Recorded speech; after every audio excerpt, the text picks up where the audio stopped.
Om.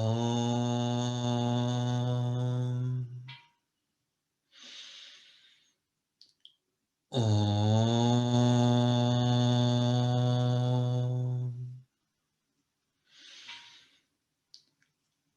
Om.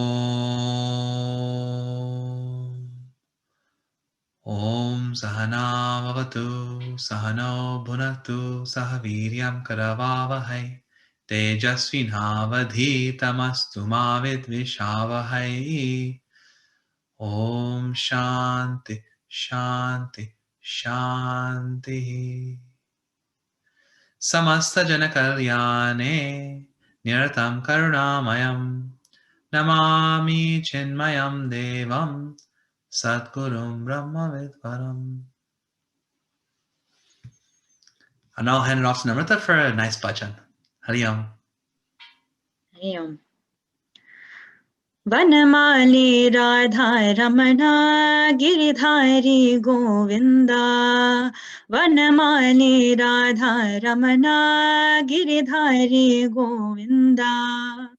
Neelamekha Sundara Narayana Govinda. Neelamekha Sundara Narayana Govinda. Bhakta Hridaya Mandara Bhanukoti Sundara. Bhakta Hridaya Mandara Bhanukoti Sundara. Nanda Nanda Gopa Vrinda Narayana Govinda. Nanda Nanda Gopa Vrinda Narayana Govinda. Hari Narayana Hari Narayana Govinda. Hari Narayana Govinda. Hari Narayana Govinda. Hari Narayana Govinda. Hari Narayana Govinda. Hari Narayana Govinda. Hari Narayana Govinda. Hari Narayana Govinda. Hari Narayana Govinda. Hari Narayana Govinda. Hari Narayana Govinda. Hari Narayana Govinda. Hari Narayana Govinda. Vanamali Radha Ramana Giridhari Govinda. Vanamali Radha Ramana Giridhari Govinda. Neelamekha Sundara Narayana Govinda. Neelamekha Sundara Narayana Govinda. Hridaya Mandara Bhanukoti Sundara. Hridaya Mandara Bhanukoti Sundara. Nanda Nanda Gopa Vrinda Narayana Govinda. Nanda Nanda Gopa Vrinda Narayana Govinda. Vanamali Radha Ramana Giridhari Govinda. Vanamali Radha Ramana Giridhari Govinda. Giridhari Govinda. Giridhari Govinda.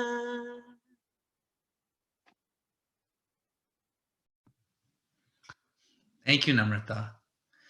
Do you want to sing all the rest of the bhajans for every week? Thank you. It was very, very beautiful. Welcome back to Booklight, everyone. As you all have seen, we have changed our Zoom code and password. So if you're tuning in with us on Facebook Live, please go to CHYKWest.com and officially register. We have upped our security measures a little bit. And for all of you who are in unmanifest form, please become manifest, meaning turn on your screen. As part of our new security measures, just to make sure we have a safe sattvic environment for everybody, we want to make sure that we're surrounded by our safe and sattvic community. As such also, please be sure to make sure that your name is your full name properly, All right. And if also, you can also add, what CHYK location you're part of. You all will have seen these security measures there, but what we'll be doing is our team will be filtering every single person met in the waiting room to make sure that we're diligent about this. Now what we'll do is we'll have the chanting of the first verse of Sadhana Pancakam. We'll do lead and repeat, and then I'll hand it off to Shubhani ji. All right? Ready, Sahana? Awesome. Vedo nityam adhiyatam Vedo nityamadhiyatam taduditam karma svanushthiyatam taduditam karma svanushthiyatam teneshasya vidhiyatam teneshasya vidhiyatam apachitihi kamye matistyajatam apachitihi kamye matistyajyatam papogah paridhuyatam apogah paridhuyatam bhavasuke dosho nusandhiyatam bhavasuke dosho nusandhiyatam atmecha vyavasiyatam atmecha vyavasiyatam nijagraha turnam vinirgamyatam.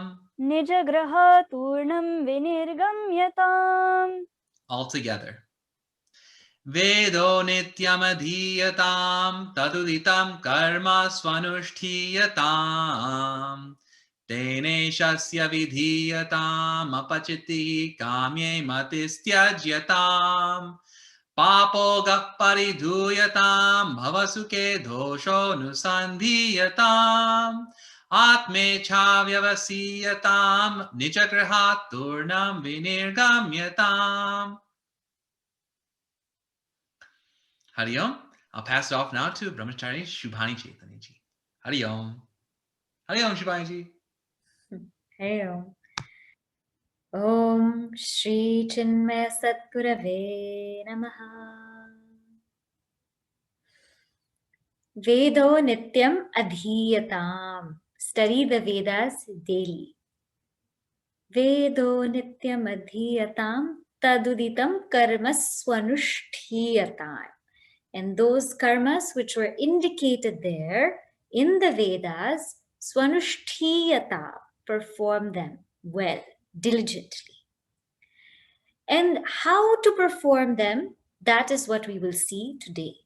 So the first part of the first verse says where to look and what to do. To look at our Vedas, particularly our Upanishads, and all the texts that get us or direct us to the Upanishads, to find out a clear, comprehensive map or guideline of life.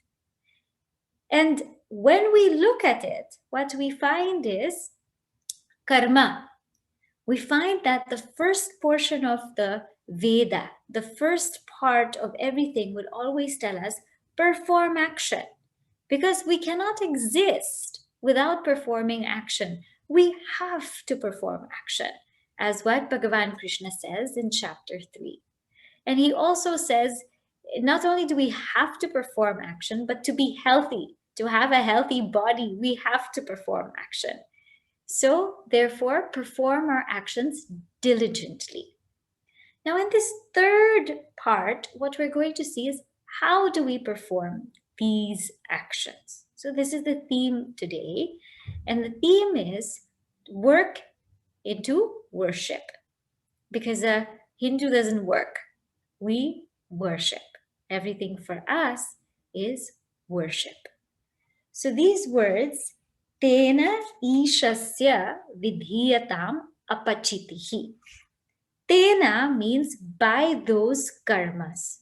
What karmas, what actions? So we already spoke about last time in our second session together, Nitya and Naimitika karmas, which we also call Niyata karma. So by those actions, what should it be? Apachitihi ishasya. It should be a worship of God. And vidhiyata means may it be offered, may it be done May it be prescribed as a worship of God. May our actions be a worship of God. So when we look at this, okay, simply it will say dedicate actions to God, but what does that really mean? See, first we have to see who is God. Then only we will know how to dedicate to God, right? God, when we say God, when we sit down at night, when we close our eyes to pray, who do we pray to? Who is that God? God is that Sat Chit Ananda, that existence, consciousness, bliss, with the total body, total mind, total vasanas, with that, what we say, conditioning of totality.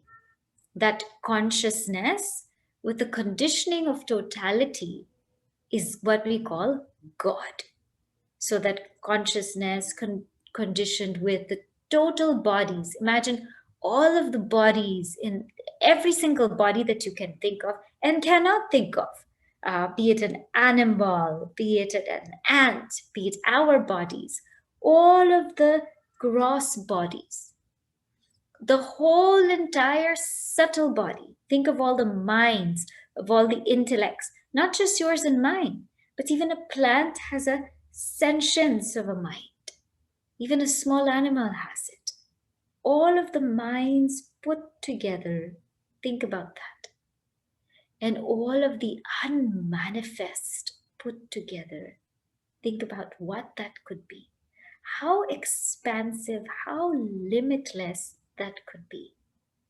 That is what we call God. Totality is what we call God.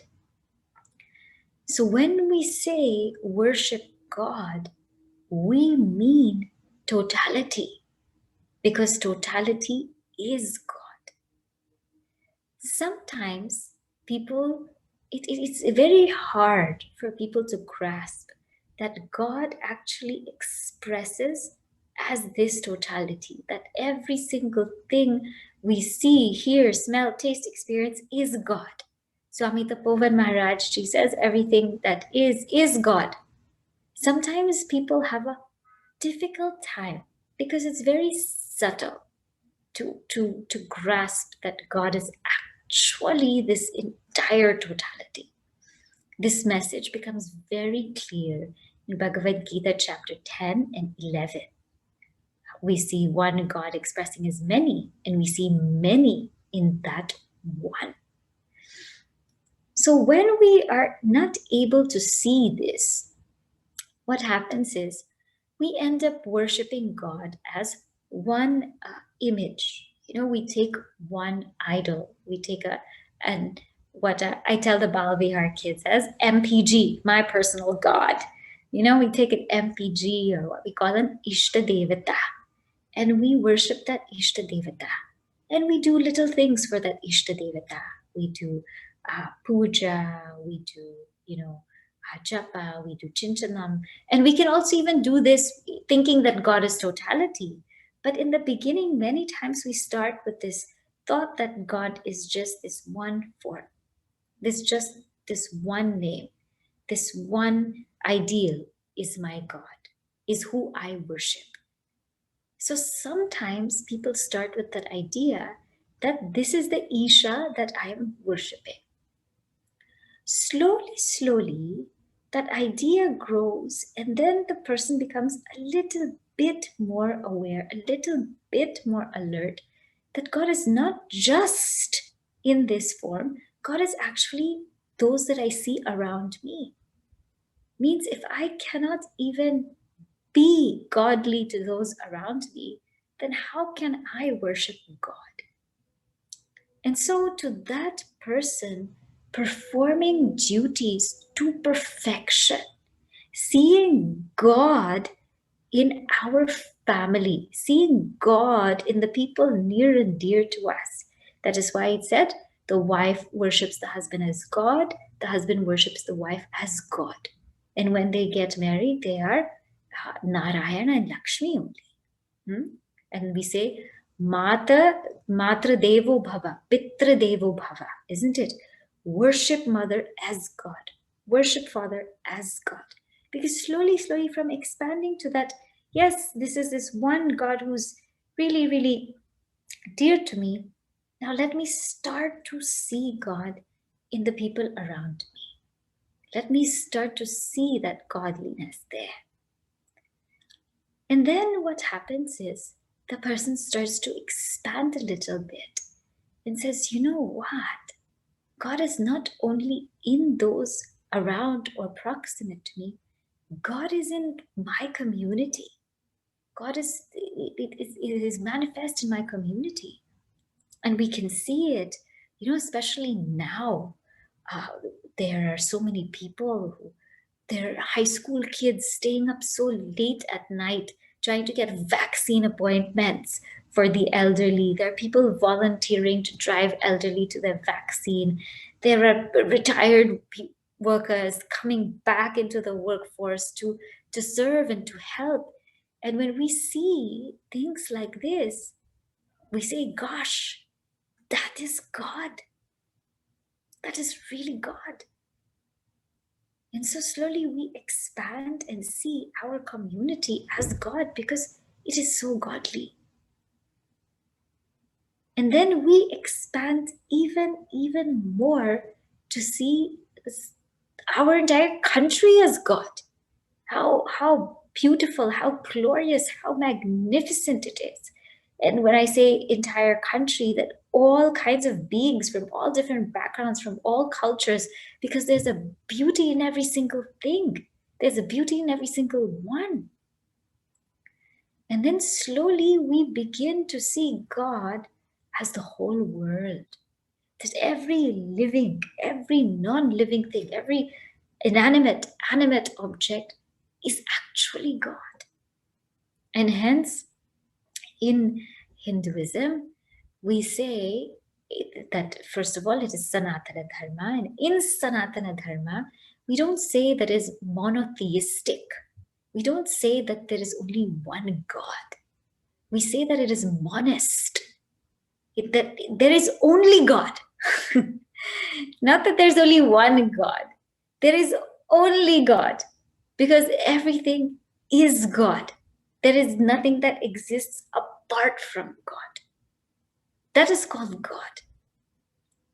And this expresses as our daily prayers where we, when we wake up, Samudra Vasane Devi, we touch the floor, seek forgiveness for touching the floor.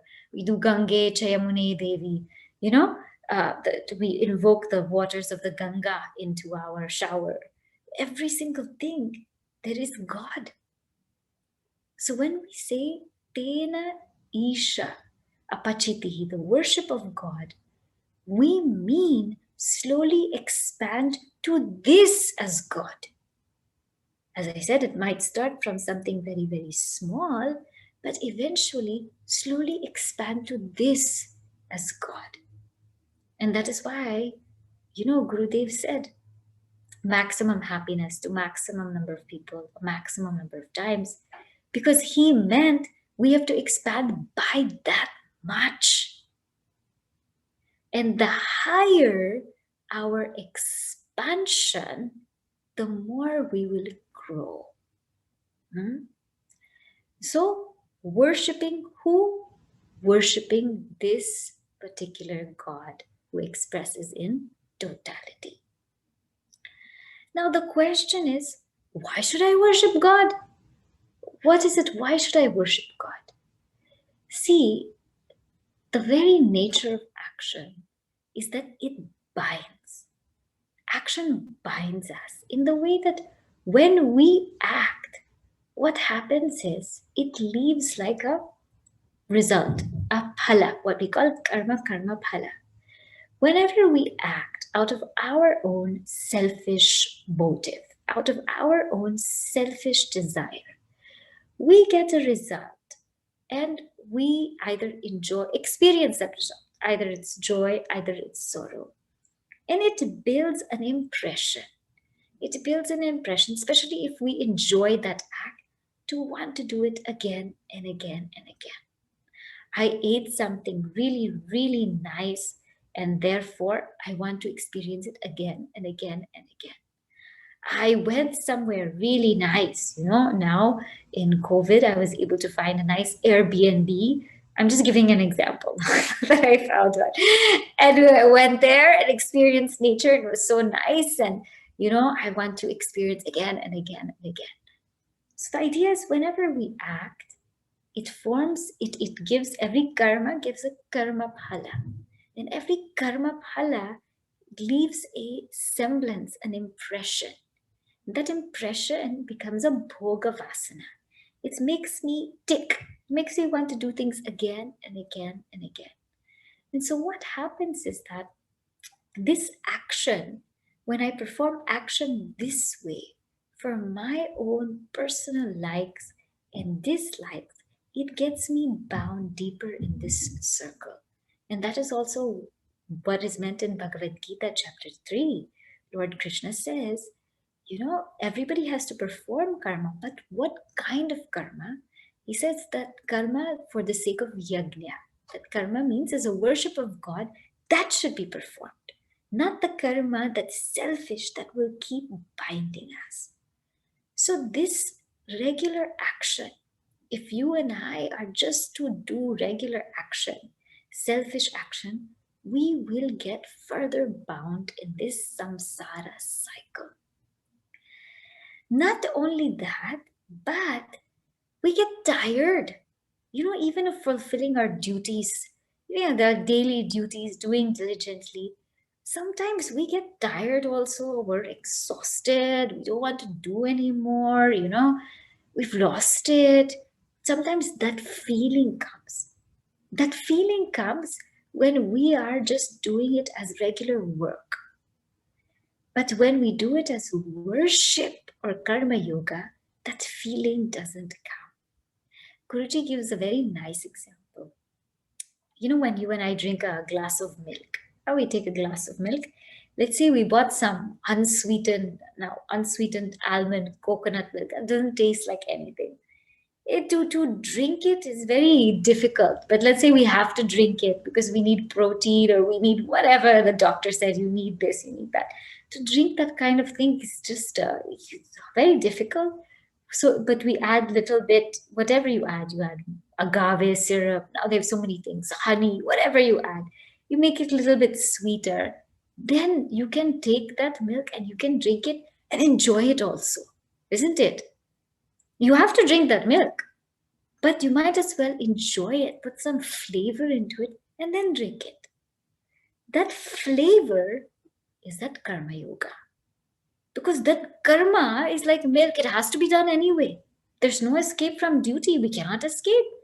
Therefore, sweeten it a little bit, then drink, and you will also enjoy. So, because actions can bind us, because actions also have the tendency, there's a tendency for us to get tired and exhausted. Because regular actions have this tendency, therefore Lord Krishna says, you come to karma yoga. Now what happens in this karma yoga? Now this karma yoga is the most beautiful way to evolve. What happens here? See, first of all, when we do karma yoga, the idea, number one, the idea is that I'm serving God. The idea is that I am serving God. So whoever is in front of me is God. That is the idea. Because remember, God expresses as totality. And that's why we took time in that word, Isha. So the idea is that I'm serving God, whoever it may be. It might be our Balvihar children that we are sitting and teaching, that is also God. And in fact, Gurudev, somebody asked Gurudev, do you do puja? And he said, yes, every day. All the people in front of me are gods, and when I speak to them, I do puja.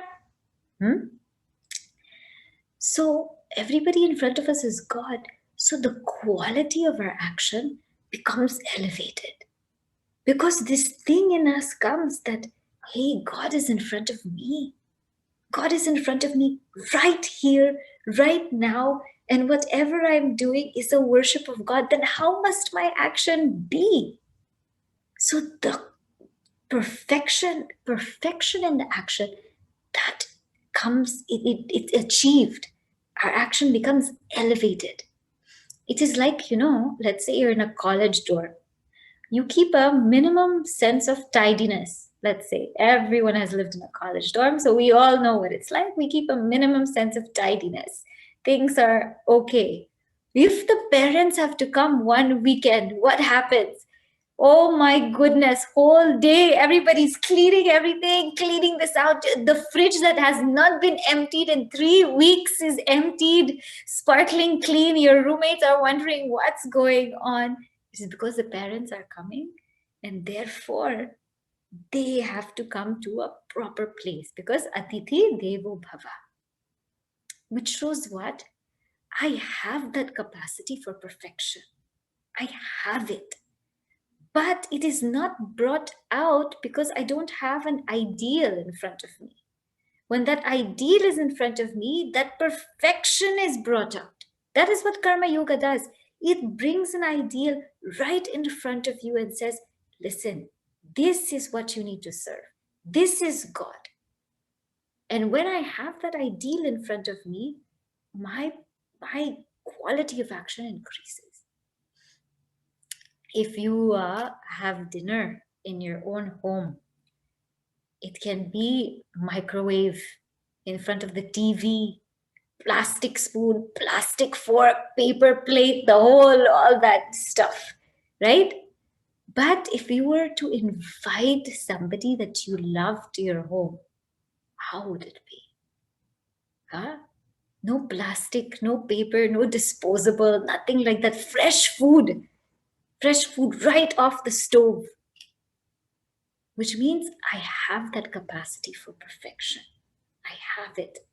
But I'm not bringing it out because that altar is not there. That is why that altar is a must. That seeing God is a must. So the quality of our action increases. Not only does the quality of our action, but our qualification. Because as our quality of action increases, we become purer, we become better, we become more alert to what we have to do, how we have to do things. We become more systematic, more careful, we stay more focused. There is no room to go here and there because we're serving God. Whatever work we're doing, we're serving God. So there is no room to compromise and say, okay, just this much I'll do. Oh, okay, just this much I'll do. No, we're serving God. And therefore, even that room of, let me compromise here and there, that also goes. Our qualification increases. Not only that, but our quest deepens. See, when we become purer, and this is what we will see in the next succeeding verses of Sadhana Pancakam, particularly Atmecha Vyavasiyatam, the spiritual quest becomes deeper. As I become purer, more alert, more focused, my quest becomes deeper. And then, to top it all off, the quantity of people that are touched by this very action is manifold. So many people benefit from that selfless, dedicated action because it's so incredibly pure. That is called worship. When I see God in front of me in every single action that I do, that is called worship, because the quality of my action increases, my qualification increases, my quest, my spiritual quest deepens, and the amount of people that are touched are immeasurable. When we look at Swami Tapovan Maharaj Ji, we might think that, Swami Tapovan Maharaj Ji was there in Uttarkashi and he was sitting and What did he do for the world? That one Gurudev, that one Swami Sundarananda, that one Govindagiri, these one people that he intently spent time with, that's one Swami Chinmayananda, how much he has expanded and grown and reached out to many. We cannot measure. This is called dedication. This is what happens to us. So therefore, it's a win-win relationship. We are slowly becoming free. We are slowly getting out of this cycle of birth and death. Now someone might say, but I'm not convinced by that. This is another angle that we can think of. And this is another way that a karma yogi can think. Let's say I'm not convinced by seeing God in what I do. I find that concept very difficult to do. Then how should I think? Just think of this one thing. How much have we received in life? How much have we received? It's very easy to ask, what am I going to get? But it's a deeper question to ask, what have I already gotten?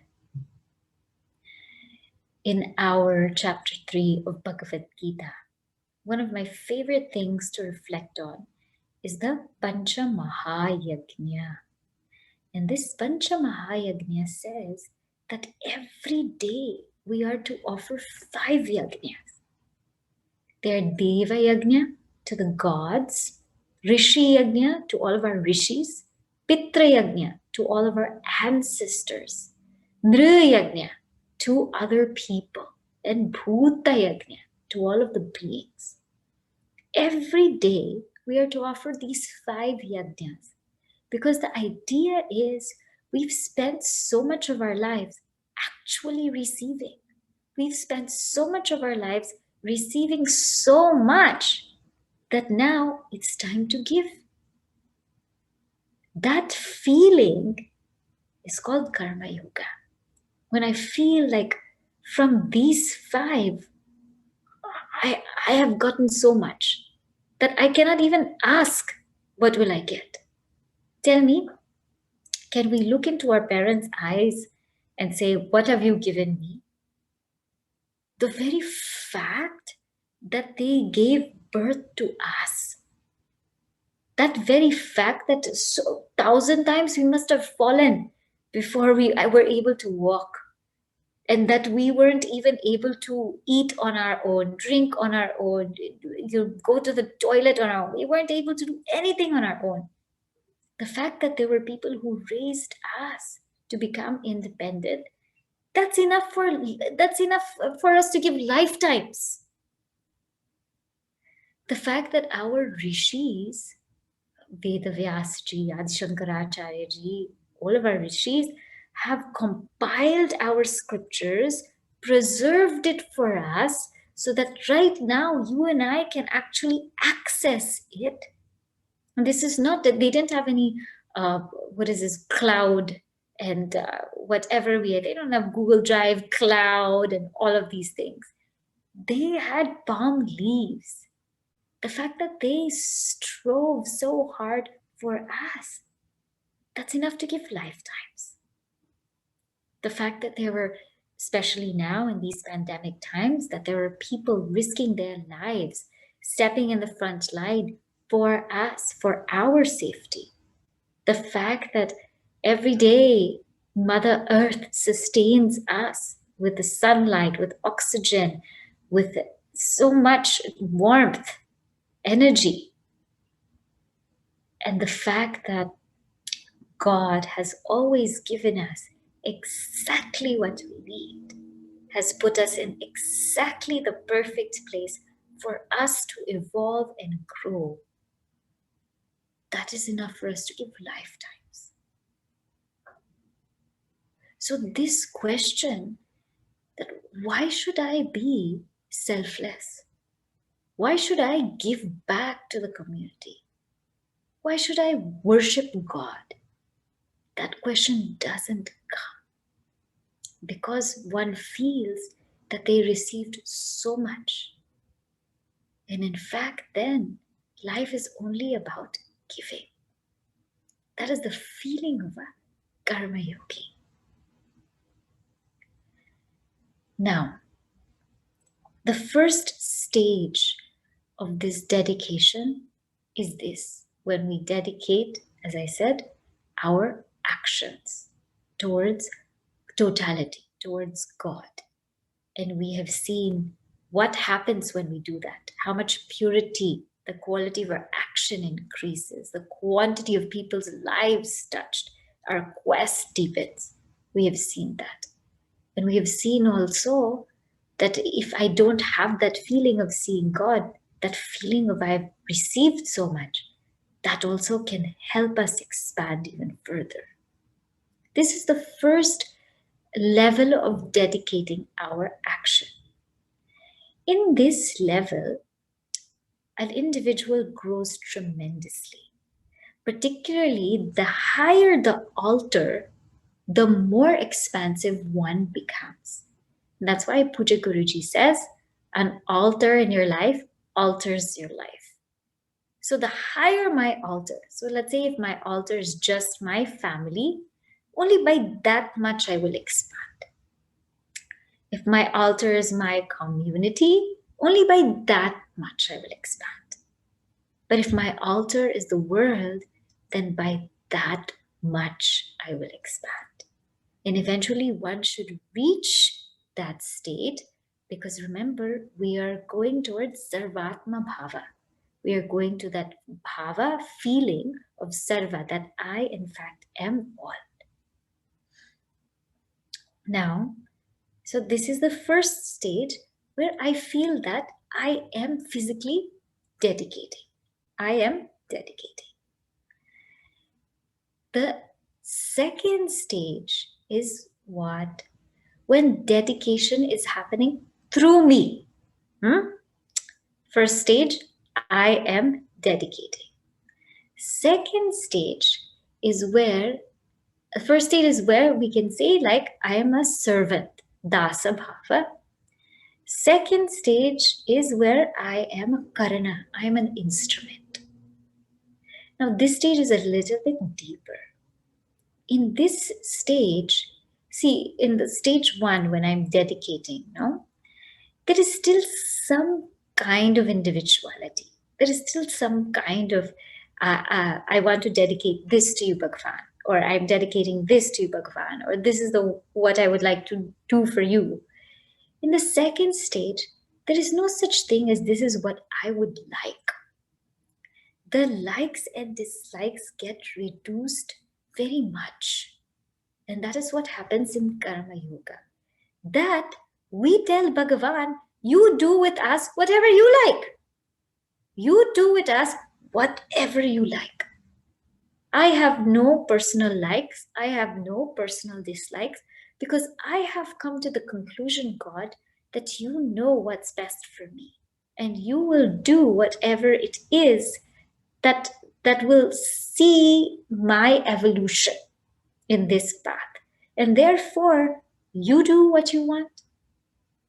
And that is where that famous quote comes, Nimitta matram bhavasavya sachin, in Bhagavad Gita, where Lord Krishna tells Arjuna, you just be my instrument and I will play through you. I will play through you, and through you what will happen is divine music. Divine music plays through you. And for this to happen, as I said, we have to empty ourselves of our likes and dislikes. You see, every instrument that we pick up, every instrument that we pick up, what do we notice? It's empty inside. You take a guitar, sitar, inside it's empty. Ukulele also, inside it's empty. Or a harmonium, tabla, everything inside those instruments is empty only. Why? Because only in emptiness can the musician play rhythm, play melody. Like that, when we are empty of our own likes and dislikes, Bhagavan actually plays through us. And that is a deeper level of dedication wherein you let God shine through you. Then what we see is there a third level? Is there even a deeper level? There is. But before that, let us look into this instrument. One more point that I want to make. One may ask, besides emptying myself out of my likes and dislikes, what can I do to be an instrument of God? What can I do to get to this level 2 of Karma Yoga or of dedication, as we are seeing? You see, what kind of instrument does a musician like? A musician likes to play an instrument that is tuned. Huh? Otherwise, if it's not tuned, it sounds terrible. Or you've ever taken an instrument and tried to play it and it's not tuned, and you see the musician's face is very disturbed. They're very disturbed. God is that musician. And if God were to pick us up, then we have to be tuned. And our tuning is our daily sadhana, our daily spiritual practice. That tunes our mind. And when our mind is tuned, then we will be picked up and we will be played, and divine music will come out. That is how to be an instrument. Now, why I said there's a third level is because, in this instrument level, pride can also come. Oh, I'm God's instrument and Bhagavan keeps playing through me and I belong to God. And, all of this kind of, I am a sevak of Chinmaya Mission, or I am a brahmacharini of Chinmaya Mission, or some kind of pride can come. And therefore, the third level of this dedication is not me dedicating an action, like in level 1, not dedication happening through me, but that my life is dedication, that I become dedication itself. What do you mean you become dedication itself? That very ego is dedicated, is given up to God. Because that very ego is the source of all of our sorrow. This we have studied in Vedanta. All of you are studying Vedanta. We know the source of all sorrow is the ego. So in this very beautiful text, Sadarshana, Bhagavan Ramana Maharshiji says that ego becomes food for Bhagavan. So this very ego, this becomes our Naivedyam. Naivedyam samarpayami is not anymore food. This ego is food for Bhagavan. And so Bhagavan doesn't use us as an instrument. Bhagavan lives alone here. There is no more instrument to play. There is no more instrument to tune, because there is no more me. There is only he, there is only she, there is only God. That is the ultimate dedication. And that very ego is given up. That is the highest level of Teneshasya Vidhiyatam Apachitihi. Okay, so let us just summarize a little bit what we've done today, and then those who have questions may ask. So this Teneshasya Vidhiyatam Apachitihi, it expounds on how to perform our particular action. Our action is there, karma, how do you perform it? It says apachitihi, as worship, As worship of who? Isha. And who is that God? Totality. The one who expresses us totality is God.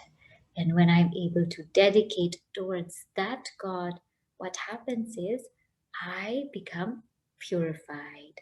The quality of my actions increase.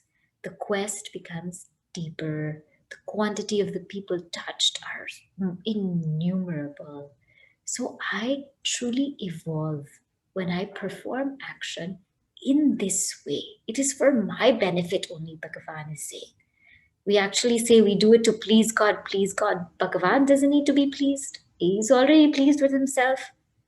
Pleasing God means I become more and more ready to receive God in my life.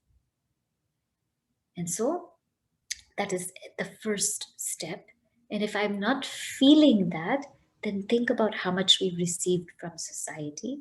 Then that feeling of wanting to give back will come.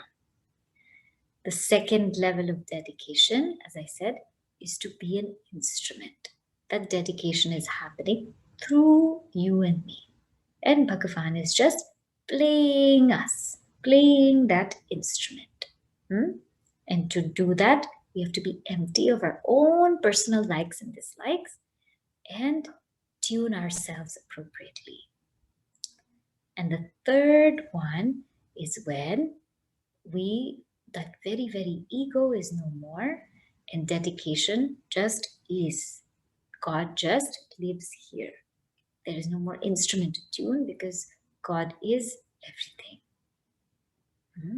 And it's God expressing through God, playing in God, acting in and through God, seeing God, being in God.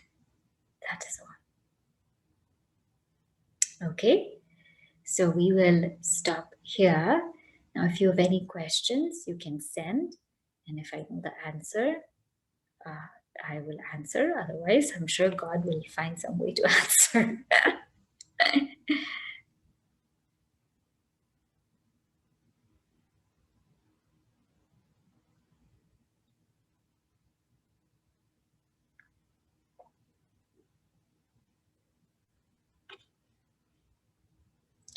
Okay, there's one question here. I noticed that in my beginning stage, the fruits of actions have a strong hold on me. Even if I start out with an attitude of dedication, the desire sneaks back in. How can I make my dedication more consistent? Very good. This fruits of action, this will come in Kam, the next one, Kam Ye Matistyajyata. This Karma Yoga has two portions. One is what we call Ishwararpana Buddhi. One is dedicating our actions. The second portion is Netchayakritam, surrendering our results. And that comes in Kam Ye Matistyajyata. So that we will take up in that portion. But I will give you a hint now here. So if desire sneaks back in, how can I make my dedication more consistent? Means you keep remembering the purpose of why you and why we are here. All these things, desire, all these things, anger, lust, greed, they have a tendency to sneak through the back door. Even if we know we're not supposed to entertain these kinds of thoughts. And when do they get backdoor entry? They get backdoor entry when our swadhyaya, our study and our sadhana is weak. Whenever our study and our sadhana is weak, all of these things will get backdoor entry. All backdoor entry. They can come in, no permission needed. They will freely, flowly, they will come. When my sadhana and my swadhyaya is strong, then there's a fortress. They can't even come in. They can't even come in because that sadhana is very strong. So one point I can tell you here and now, these 2 points have to be stronger. And then more of that Nechaya Kritam or that Kamye Matistyajyatam, we will take up in the next session. Okay. Any other questions? Here. In the brahmacharya phase of our life, it seems like most of our actions are for us alone. How can we focus on dedication in the student learning phase? See, there is this one verse which I love in Shiva Manasa Puja. It says that Atma Tvam Girijamati Sahachara Prana Shariram Griham Puja Te Vishayopabhogarachana Nidra Samadhi Sthiti Sanchara Padayo Pradakshina Vidhi Stotrani Sarva Giraha Yad Yad Karma Karomi Tad Tadakilam Shambho Tavaradhanam. Says that whatever I do, Bhagavan, let it be walking towards you. It says, Bhagavan, you are my Atma, Atmatva. Girijamati, Parvati Devi is my mind, my intellect. And Prana, those sacharas, all your companions are my pranas. And Shariram Griham, this body, Bhagavan, let me treat it like your house, like you live there. You live here. So even if it feels like I'm feeding my body, I'm clothing my body, let it feel like he's living here, and therefore let me care for my body accordingly. Puja te vishayopa bhoga rachana. Every day I have to see, hear, smell, taste. I have to engage my senses. But let the engagement of my senses be a worship of you. Let it be a puja. So let me see the things that will be of worship to you. Let me hear the things that will be of worship to you. Nidra samadhi sthiti. Even my sleep, let it be like it is samadhi towards you. And he says, let every step walk. Let every step be walking towards you. Whatever action I may be doing, let every step walk towards you. Let it be a production of you. And therefore, whatever I'm doing, even if it appears that it's for this body or for this mind or for this environment, as long as it's walking towards God, that is dedicating action. Is that clear? Yeah? Okay. Then there's another question.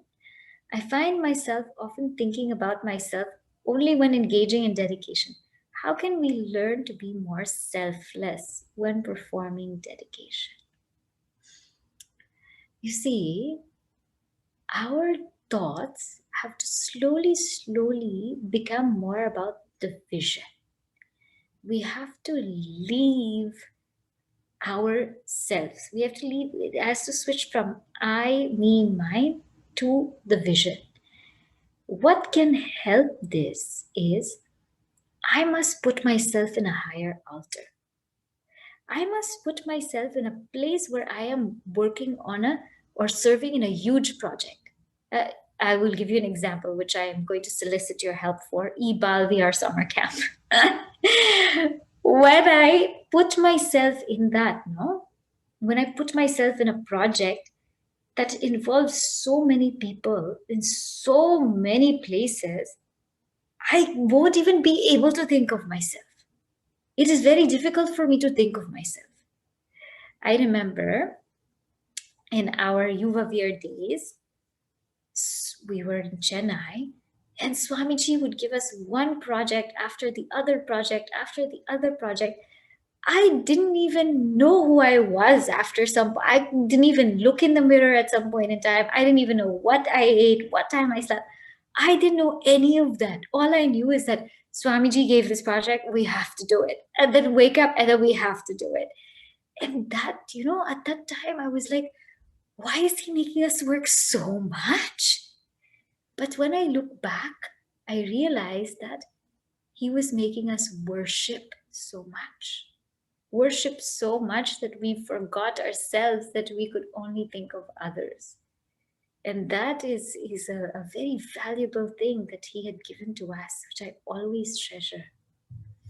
So if we want a practical way to do it, we must put ourselves out there in a place where we have that capacity to reach out to maximum. And you will see that slowly selflessness will happen. You won't even have to inculcate it. It will happen because there is no way we can think about ourselves when we have taken such a big thing on. Is that clear? Yeah? Right. Okay. Any final questions?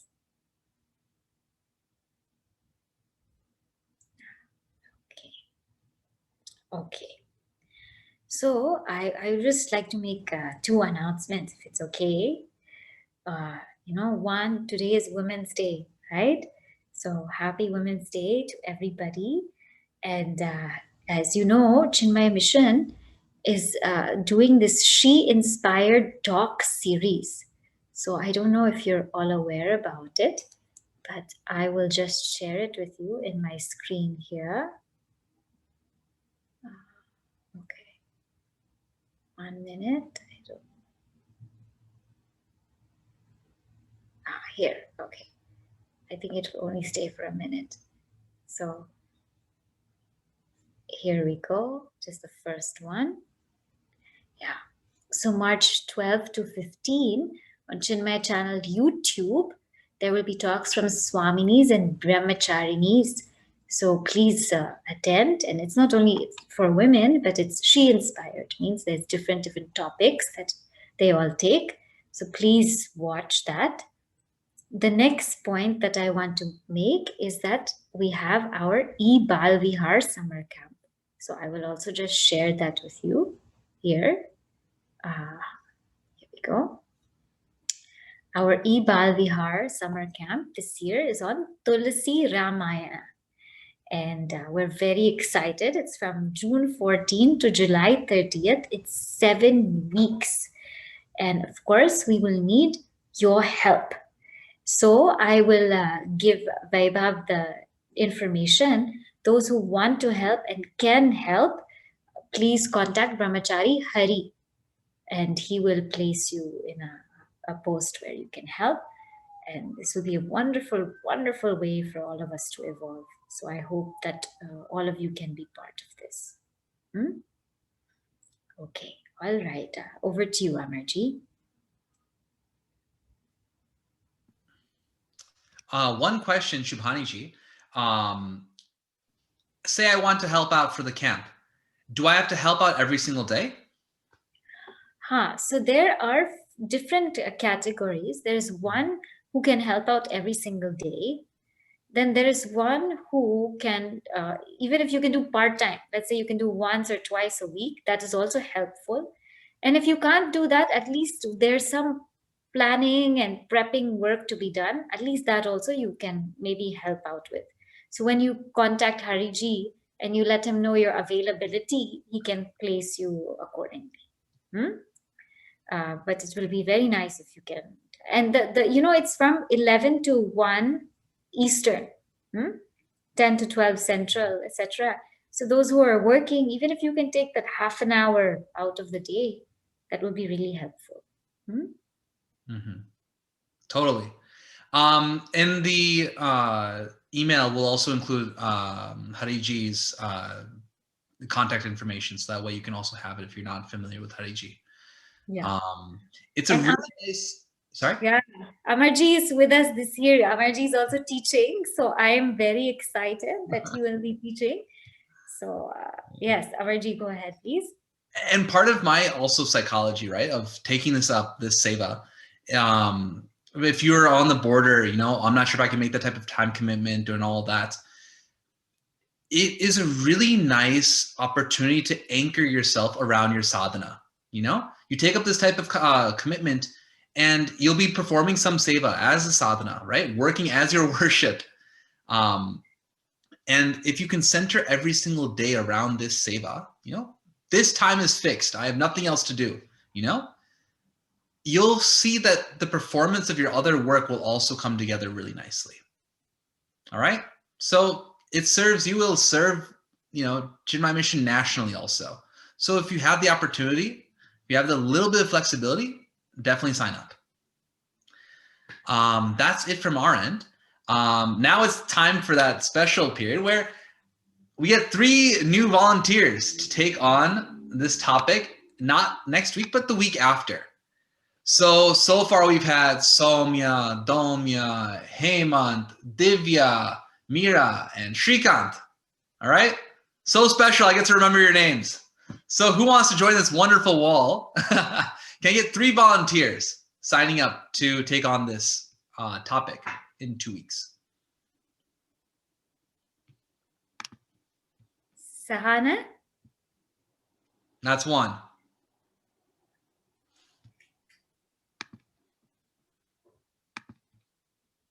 If not, we'll start voluntelling people.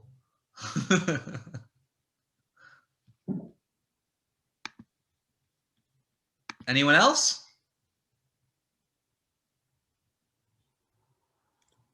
Anjali. 2. Sahana, Anjali, and 1 more.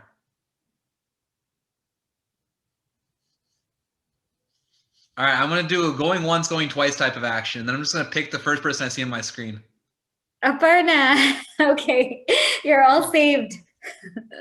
Perfect. Okay. So Aparna, Sahana, and Anjali. You 3 stay back briefly afterwards, and we'll just go over a couple of quick things. All right? Awesome. Om Purnamada Purnamidam Purnat Purnamudachyate Purnasya Purnamadaya Purnameva Vashishyate. Om Shanti Shanti Shanti. Hari Om Shri Gurubhyo Namaha. Hari Om. Hari Om, everyone.